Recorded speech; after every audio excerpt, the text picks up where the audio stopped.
Merong 85% win rate si Kairi kay Hayabusa sa loob ng 623 matches. At sa video na ito, malalaman natin ang strategy, build, emblem at tricks na ginagamit niya para consistently manalo gamit si Hayabusa. Ton.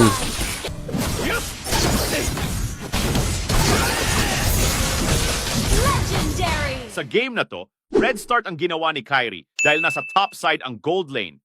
Dahil dito, natural na patop ang kanyang jungle clear at pwedeng dumiretso sa dalaw pagka level 4 niya. If nag-fail yung dalaw niya, nagki-clear na lang muna si Kairi ng natitira niyang jungle camps bago simulan yung turtle. Para sa first core item niya, ito ay Hunter Strike para sa penetration at cooldown reduction neto. Tapos sa boots naman ay Swift Boots dahil umaasa si Hayabusa sa basic attack sa early game kaya yung dagdag attack speed ay malaking tulong. Isa pang adjustment na ginagawa ni Kairi para pasakitin si Hayabusa sa early game ay ang pagkuha ng Flame Retribution. Nagbibigay kasi ito ng 58 to 100 physical attack. Kaya tuwing nagagamit niya ito sa kalaban, parang may dagdag core item na din siya. At para sa full item build ni Kairi, ito ang gamit niya. Tapos sa emblem naman, Assassin na may Thrill, Master Assassin at Lethal Ignition.